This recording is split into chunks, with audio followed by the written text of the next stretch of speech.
This is Asian View from NHK World Japan. I'm Keiko Kitagawa.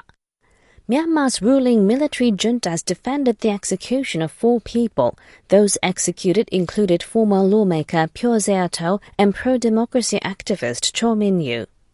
A spokesperson for the military's governing council said the 4 individuals planned to kill people and destroy schools and government buildings. Zo Min-tun said they were punished based on evidence. He said the death penalty was not enough to punish what he called the heinous crimes. The executions triggered widespread international criticism. They were denounced by Cambodia, which this year chairs the Association of Southeast Asian Nations. It says the bloc is strongly disappointed. Zo Min-tun said he knew the executions would be criticized, but that they were an act of justice.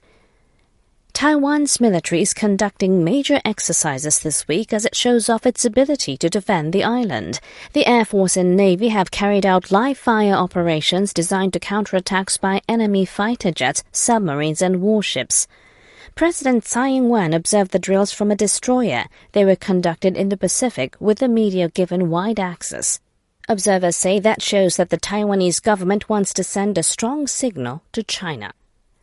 Amazon Japan is opening more distribution centers to ensure next-day delivery across wider areas of the country. This comes as e-commerce businesses compete fiercely to provide better customer service. Amazon Japan plans to add 18 distribution bases to its existing 30 this year. It says this will enable next-day delivery of over 7 million items in all of the country's 47 prefectures except Hokkaido in northern Japan. We're broadcasting from NHK in Tokyo. Many of the 1,500 Ukrainian evacuees living in Japan are struggling to adjust to life in a new country. They're dealing with the trauma of what they escaped and becoming reclusive.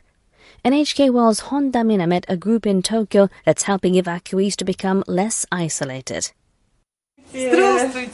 Svitlana has been in Japan since April.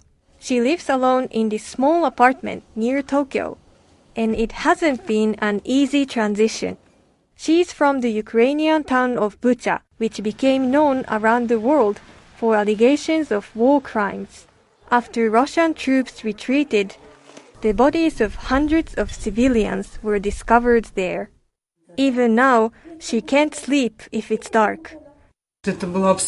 I left Bucha a different person, with grey hair and red eyes. I could barely get words out, and I was crying out of nowhere. I just couldn't stop crying. It was traumatic rather than emotional. Svitlana is facing a new challenge in Japan. She doesn't speak the language and has few friends here. She is spending most of her time at home.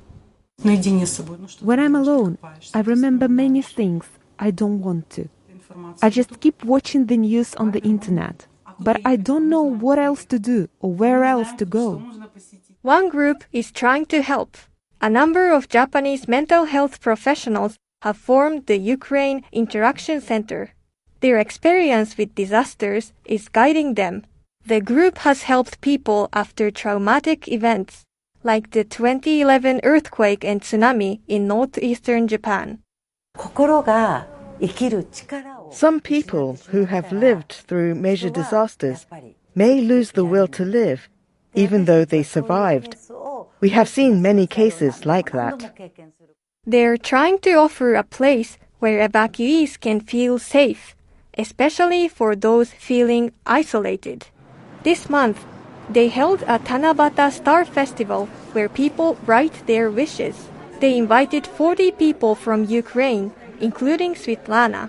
She wished for peace and for her family's health. It was a rare chance to get out and reconnect with people. These events are the only thing getting me out of my apartment. I've made new friends. I've even started to understand Japanese culture. The organizers say their support can adapt to what people need. They're offering counseling to help evacuees deal with the trauma of war whenever they want to talk. Honda Mina, NHK World, Tokyo. This is Asian View from NHK World Japan.